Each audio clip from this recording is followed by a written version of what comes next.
1. I'm so in my head over this, and I feel so guilty and scared. Let me paint a picture for you. I just started a new waitress job a couple of days ago. This was my 4th day. I am very well aware of the identification laws, as the majority of my past jobs have required me to check IDs, whether for medication, alcohol, etc. I was already stressed at the start of the shift because I was 3 minutes late, and I had made a mistake the day before, which was sternly discussed with me on my arrival in front of the whole bar and server staff. Already not too pleasing to my hard-to-please boss. Saturdays are the busiest days at this place, I was forewarned, and that was a huge understatement.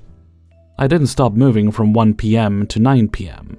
So much so that the other waitresses pulled me aside and acknowledged how busy I was and tried to get me to take a break and get something to eat. But I was hungry, I was exhausted, I was stressed, I was on the verge of tears the entire night, using every ounce of energy and fight I had not to have a breakdown in the bathroom, because my anxiety was giving me a ride. During this mishap I had at the time 6 tables at once, 2 4-tops, 3 2-tops, and 1 3-top. The 3-top was 2 guys and their dad. Now I want to say here is where I messed up. I should have carded. I should have, and instantly regretted not doing so.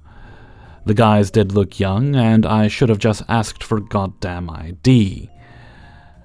Now here is how the situation played out. One of the guys was looking at our drink menu as I approached the table. I gave my intro and asked for drink orders. I want to reiterate that the dad is there with them. The guy looks at the menu, looks at his dad, looks at me, and orders a strawberry daiquiri. Keep in mind, this is my 4th day to a job I have never done at a local restaurant pub. I'm not familiar with all the drink options. So to add to my stress, I look like a complete and total idiot because the bartender shakes his head and tells me we don't serve those here. I relay the news and the son orders a pina colada instead.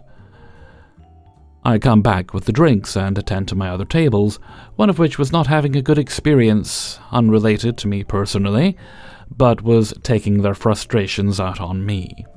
So I'm rushing around for probably another 20 minutes or so, and I go back to the 3-top. The dad lowered his voice and asked me if the pina colada was non-alcoholic, because his son was 14. I stared, utterly shocked and panicked at the dad for a good 10 seconds before answering, "Oh my God, I'm so sorry, I cannot apologize enough." That dad said he understood how it would have been confusing because the son did not ask for it virgin or no alcohol. I apologized about 1,000 more times for the rest of their stay, and each time the dad reassured me not to worry about it. However, I am indeed very worried about it. This place doesn't have cameras. I was so scared I told one of the waitresses what happened, and I feared that may have been a mistake. Thankfully, the son didn't drink very much of it, probably a sip or two before he realized, and the dad ended up finishing the drink himself. The dad also tipped me generously for the amount of the bill. I didn't think anyone ran to the boss or owner about me because I didn't receive any angry texts. I know where I went wrong, and I completely acknowledge that, and take all the accountability for the course of actions I should have taken differently. I have to go there tomorrow to get my check, and I'm scared I'm going to be screamed at or worse, fired. I can't afford to lose a job whatsoever, and even though it was hell, I made $300 in tips and averaged $100 the 2 prior days I was on the floor. Has anyone ever had a similar experience? Should I start looking for a new job? 2. 25-year-old man here from Texas with no serving experience until I picked up a serving gig at a local burger restaurant in June 2024 to help me pay bills while I was looking for something more sustainable. Anyway, before I get to my post, here is a little background. The restaurant. We are a burger bar, we are a table service establishment, and a meal for one person is roughly $17 to $22. Main, side, soda. We have 2 shift slots per day, 10 a.m. to 4 p.m. and 4 p.m. to 11 p.m. Pay is $2.13 an hour, the minimum tipped wage in Texas plus tips, no tip share, and taxes are deducted from hourly paychecks. I assume that's pretty standard. For the first few months, everything was going great. I felt my manager was a great guy for the role. As I said, and will repeat, this is my first time in the service industry, so I was, and still kinda am, unsure what differentiates a good manager from a bad one. I quickly started to grow increasingly annoyed with my manager, for multiple reasons. During times when we would be totally in the weeds, he would be on our butts about things like, "You guys need to be pre-bussing your tables," or "You guys need to be refilling drinks. I'll start taking away shifts if I see an empty cup on your table." Or, "Hey, you need to polish this silver, we're almost out," etc. All while standing in the window, ringing the bell over and over, shouting for someone to run food. Yes, I understand that is my job, but I can't do all of these things at once, and he pretty much never helps us out with any of the things he gets on us for. I pulled him aside after a super busy shift one day and told him that we were doing our best and that it would really help us out if he could occasionally run food, maybe clear some dishes from tables, or just anything to help us out when we're busy tending to other tables. His response: "When we're busy, I can't leave the window. It's not even my job to be in the window, so I'm doing you guys a favor by helping you all out with that." Yeah, alright. I guess. At one point, we hired a busser, pay $15 an hour, for just a few weeks when I first started, and it made our lives as servers so much smoother. Literally a night and day difference. My manager let him go for reasons unknown during the peak of our high season, July to August. I pulled him aside after the most stressful shift I'd had up to that point, and told him that I thought it would be really beneficial to everyone to bring the busser back, or hire a new one. Almost every night during that period there wasn't a single table open. He told me, "Well, we can't just afford a busser on full-time at the moment." Later on, after my manager and I got a little closer, he told me something that stuck out to me.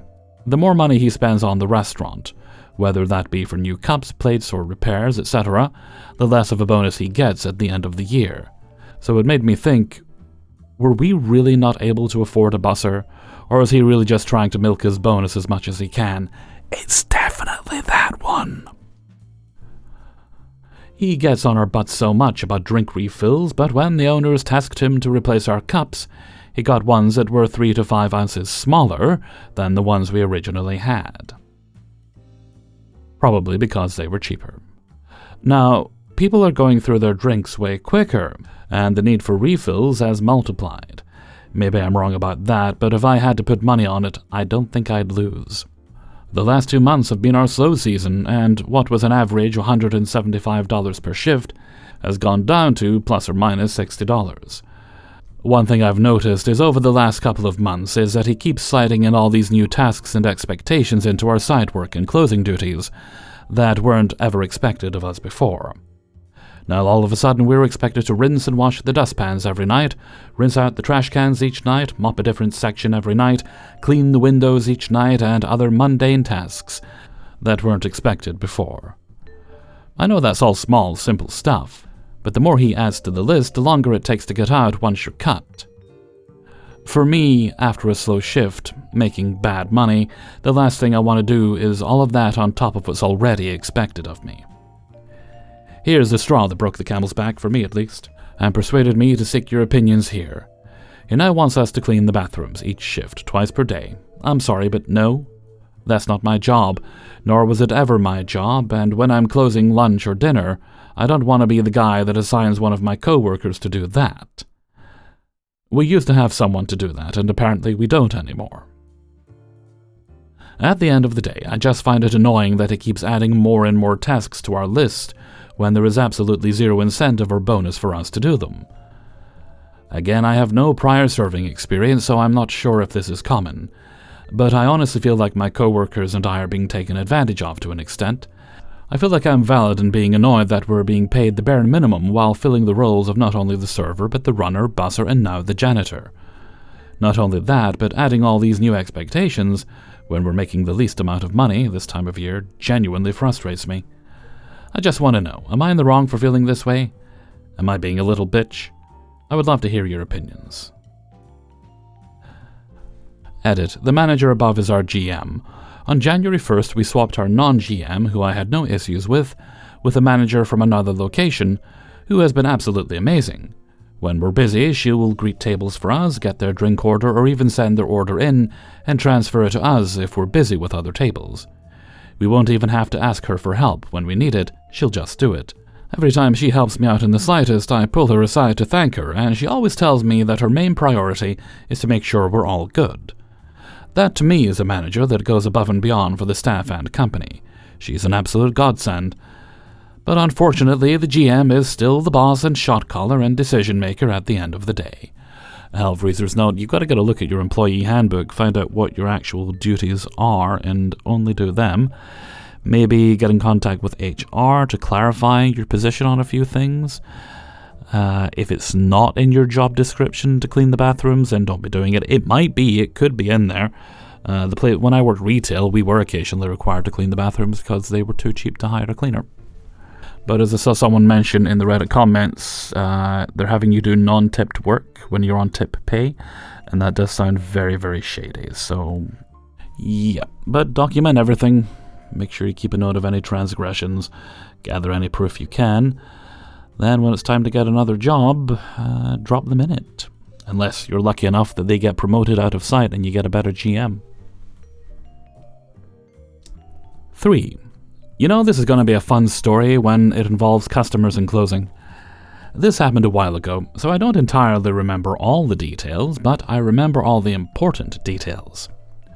To start us off, understand that the pizza place I work at, which will go unnamed, but some people may be able to guess, is usually open from 10:30 a.m. to 10 p.m., Sunday through Thursday, but is open 11 p.m. on Friday and Saturday. I can't remember exactly what day it was, but it was either Friday or Saturday, since we were still accepting customers even past 10.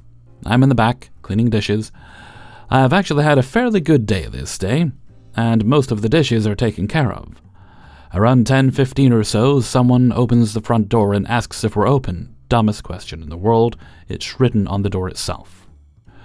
Of course, we have to say that, yes, we are, and we say that we close at 11. The moment we respond in the affirmative, this guy and like 3 or 4 generations of his family come strolling in. A youngish couple, an older couple, and a really old lady in a wheelchair. I think there were more people in their group, but I can't remember. The really old lady and the young couple, specifically the guy who came in and asked, are the ones to keep in mind, though. They order their food and sit down at a table. Great, they want to eat in. That's going to keep us here longer than we would have otherwise. They get their food. After about 15-ish minutes, they've more or less finished eating. Rather than leave, though, they choose to sit around the table and continue whatever conversation they've been having, leaving their giant piles of trash and plates on the table without us being able to do anything about it. I'm still in the back this entire time, by the way, taking out the trash and cleaning the floor. Around this time, though, my shift manager, who I will henceforth refer to as just my manager, comes in the back and complains to me about this group, and how they're basically just sitting on a mess and won't let us clean it. Irritating. But not a whole lot we can do about it. The customer is always right and all that BS that we're told. Cut forward to about 10:55 p.m. Think they've moved? Nope. They're still there, still yammering away, and there's still a giant mess on the tables. I'm more or less done with the back at this point, and the manager comes to the back and asks me to tell them we're about to close, and that they need to get ready to leave. She would, but she's been told by higher-ups that managers shouldn't be doing that sort of thing for some reason. I agree since, I'm about done anyways, so I go out there. Excuse me, but we're about to close. One of them shoots me a dirty look and says, yeah, I know. All right, take care. I don't think much about this exchange, but as they're finally putting their stuff away, the young guy approaches me. He looks at the manager and says, You're okay. And to me, hey man, my grandma's in a wheelchair. She eats slow. You don't have to be a dick about it. And then he storms off, before I or my manager can get a word in. What? They came in less than an hour before closing, with a wheelchair-bound elderly lady, and continued to hang around talking even after they were finished eating. All the way to us locking the door, and they have the gall to get mad at me for telling them they were about to close? What? Kind of petty, I know, but the sheer audacity of these people just baffles me. Anyone else have to deal with people like this? Hell freezes, no. First of all, I don't really care what corporate says. Your manager's in charge. It's her job to tell people the shop is closed if it's closing time. Secondly, do you guys have chairs you can move in your place, or are they screwed into the ground as like a booth or something? If you do have chairs that are movable, then what you do when customers are being that stubborn is you very calmly, from the outside in, just walk around and start putting the chairs upside down on the tables. That way they'll subtly get the hint that it's time to GTFO. 4. In 2019, I started working as a hostess at a restaurant. I actually applied to be a fry cook, but they recently had their only hostess quit and decided my 20-year-old lady self would do better as a host. They were kind of misogynistic like that, and never really hired women to be fry cooks anyway. But I accepted the hostess role, social anxiety be damned. I needed the money. This restaurant was also really popular as a takeout spot though, and as a hostess one of my main duties was handling phone orders and walk-in to-go orders. We had a lunch special that was a really good deal. So good that some people came in multiple times a week to order it to go. We took down names for takeout orders instead of giving numbers, so I got to remembering names. John was one of those regulars. He was older than me, probably mid-30s, and always looked kind of sad and nervous, but he was cute to me, and I remembered him well. Once he came in a couple of hours after the lunch special was over, and like I said, the guy always seemed skittish and sad in the first place. He seemed disappointed, but was understanding and willing to order it at full price. I felt bad and told him this time only I would give him 10% off because I wanted to cheer him up. Still not as good of a deal as the lunch special, but it was something that he actually smiled, thanked me, and looked happy for once. He hardly ever missed a lunch special after that, and when he didn't expect the discount.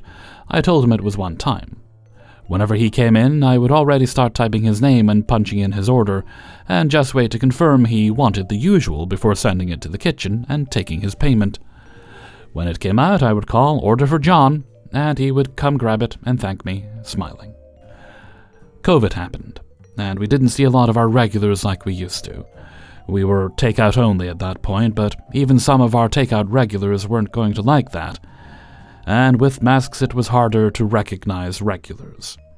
But I tried. I kept working, and then I moved away for a while. I met a guy.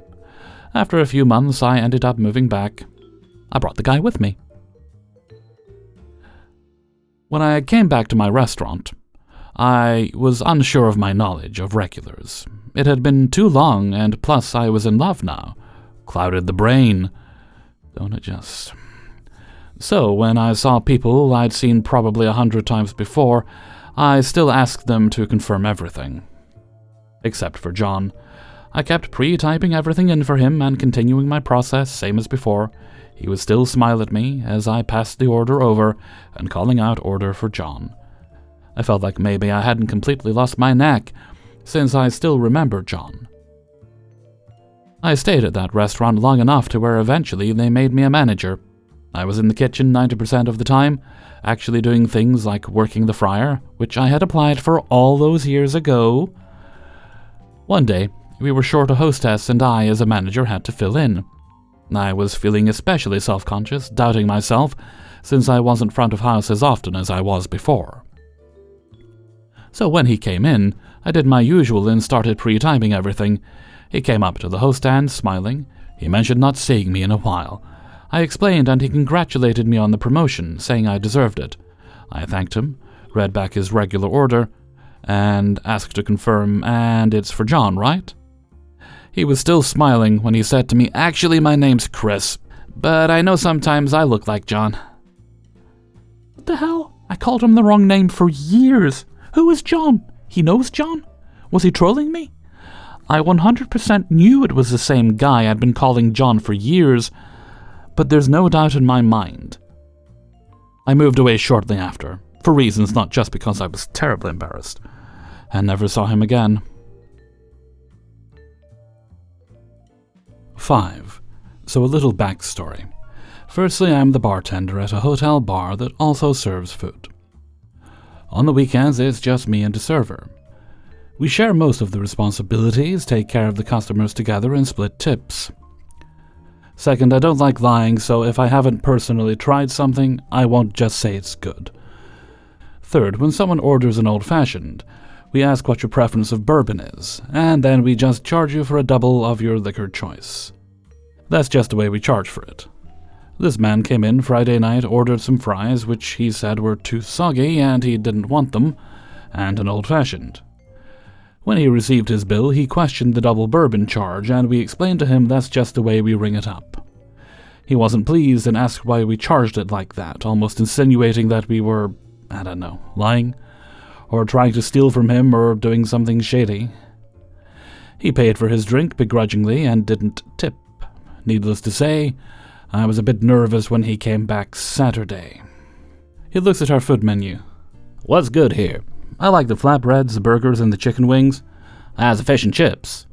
"I haven't actually tried that, but others have said it's good." "What's haddock?" "That's the type of fish we use for our fish and chips." "But what is it?" "It's a type of whitefish." "But what does it taste like?"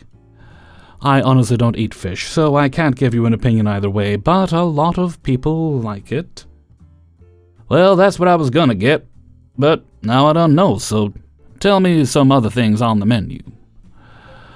"Well, I really like the flatbreads, the burgers, and the chicken wings." "What's in this blackened salmon salad?" "It's romaine-based and has strawberries, pecans, feta, balsamic dressing, and has a piece of blackened salmon on top." "There might be something else." I point to the menu, but if I miss something, the ingredients are here. "Well, what does the salmon taste like?" I now notice there are two other people that are standing by the bar waiting for service, and the server is in the back getting food for another table. "I don't really know what it tastes like. My apologies, I don't eat fish." "I'll give you a minute to look at the menu. Did you want a drink while you were looking?" "I'll have an old-fashioned like I had yesterday, but I only want to be charged for a single shot." "Okay, I'll be right back with that." So I go to the bar and get the new customers started, make them some drinks, and make the man's old-fashioned, but with a single bourbon instead of a double. "Here's your drink. Did you get a chance to look at the menu?" "Wait, why is this drink so small?" "You said you wanted a single." "I said I wanted to be charged for a single. I didn't know you were going to make the drink smaller." "Well, an old-fashioned doesn't really have any mixers or anything to fill the glass up more, so if you only want to be charged for a single, I had to put less alcohol in it. Did you get a chance to see what you'd like to eat?" "I wanted the drink I had yesterday, but I don't think I should be charged for a double." "Well, unfortunately, when we use that amount of liquor, that's what we charge for. If we charge less, we use less liquor. So did you decide what you wanted to eat?" "What's in this black bean burger?" "It's a patty that's black bean based and has mushrooms and corn and some other stuff. It's a good alternative to meat." "Yeah, I think I'm just going to get the 10-ounce ribeye." I'm now thoroughly confused. "Okay, and how would you like that cooked?" "What do you mean?" "What temperature would you like your steak cooked to?" "Steak? I don't eat meat." "Oh, well, the ribeye is a steak." "I'll just look at the menu a little more while you fix my drink." "Oh, did you decide you want the double?" "I just want the rest of my drink." "So, if I bring you more bourbon, I'm going to have to charge you for a double." "This is ridiculous. You're just trying to cheat me out of the rest of my drink." I start walking away to save my sanity. "My apologies, sir. That's just the way it's charged." He was there for 2 hours, and this was only the first 15 minutes of him being there. I wound up bringing him a little extra bourbon for the first drink, and only charged him for the single. About 10 minutes later, my coworker took his order. After asking her 7,000 questions, he wound up ordering the 3 cheese and tomato flatbread. After eating half of it, he sent it back, said he doesn't like it and wasn't going to pay for it. Then he ordered another drink and tried to get another double for the price of the single. We went through the whole conversation again and informed him that if he got the full drink this time, he'd be charged for the double. Then he ordered the fish and chips, which comes with 4 pieces of fish, 4 hush puppies, and fries. He ate 2 of the pieces of fish, 2 of the hush puppies, and all of the fries. Then tells my coworker he didn't like that either. We apologize, but inform him that since he ate more than half of it, we'd have to charge him. I let him know that we were just going to give him a 50% discount. which he didn't agree but decided he was okay with. So magnanimous. When my coworker brings him the bill, he calls me over again by snapping in my direction. I walk over and he starts pointing to the bill, asking why he was charged for one single and one double, and why the drinks weren't half-priced too. I'm literally over it by this point. I told him that I had already explained to him that's just how we charge for our drinks, and the first one was only charged as a single because I was trying to be nice. But you said I'd get 50% off my bill. Why wasn't the 50% taken off the drinks too? Sir, your issue was with our food, so we took 50% off your food. You drank every drop of both your drinks. My apologies for the confusion. When someone tells you they're giving you a certain discount, you expect that discount. This is highway robbery. I walk away. Unfortunately, that's just how our system works. He pays the bill, leaves no tip again. Sunday night, this man walks in the bar and sits at a table. My flabbers were gasted. He ordered a black bean burger, which he didn't like, and 2 old fashions, which became another issue because he wanted one of them to be the price of a single, like you did for me last night. Shocker. He didn't tip that night either. Why? Why on God's green earth would you go to the same place 3 times if you're going to complain and argue every time? Anyway, if you made it this far, thanks for listening and sharing my pain. Today's fish is trout à la crème. Enjoy your meal. Hey everybody, Hal Freezer here, and thank you very much for listening to Spinning Plates, episode 268. And thank you very much to everybody who allowed me to use their stories in this video. Before you go, please do hit the like button and subscribe if you'd be so good. And if you'd like to support the channel, and therefore me, you can head on over to my Patreon page and support me for as little as $1 a month. More is obviously welcome, but $1 does help a lot. You can also leave one-off donations during videos like this one by clicking on the heart with the $sign underneath. Okay, don't think we've any other bits and bobs today, so let's move on to Hell Freezer's question of the day. And today's question is, what's your current favorite TV show? Something new that's popped up that's really surprised you that is good. Right now for me it's Dexter Original Sin. 1 more episode to go, and honestly I wasn't expecting much, but without giving any spoilers away, it not only... I don't want to praise it too much because they've got a way of messing things up in finales, but they actually redeem what I felt was a letdown in the ending of New Blood, which I enjoyed otherwise. And they also actually redeem a couple of things from the original show that rankled a lot of fans the wrong way. Wonderful cast, they really have. I wouldn't say everybody is identical to the original, but great takes on it. And the guy they've got playing Dexter, there's times I've looked away from the screen and he's delivered a line in such a way that I've had to look up to make sure it wasn't Michael C. Hall, although he does do the voiceover. And of course Christian Slater is always good playing Harry Morgan. Top-notch stuff all around. So let me know what you think in a comment below. I'm suddenly wondering if I asked that question recently, but well, can't keep track of them all. Let me know what you think in a comment below. And before we go, let's take a look at the answer of the day from a previous video. And today's answer comes from Spinning Plates 267. And this was in relation to governmental alerts being sent to your phone, because I'd gotten one about a pretty bad weather alert not too long before the last video, or before I recorded the last video. Today's answer comes from Golden Snail. Hello, Golden Snail. Occasionally, there are amber alerts for missing endangered children, or silver alerts for adults or seniors. Oh, well, it's good that they're doing that sort of thing. I don't think I've ever had such a thing through my phone. I guess maybe they don't do it in this country. But yeah, that was definitely the first one for weather I've gotten there. I recall sitting to my phone. There may have been, oh, you know what? I think there was something during COVID. Yeah, or maybe I'm thinking of the letter we got from that idiot that was in Downing Street at the time. Anyway, thank you very much for your answer, Golden Snail. You're a very good snail. And with that, I'm going to head off for now. So until next time, thank you very much for listening, and take very good care of yourselves.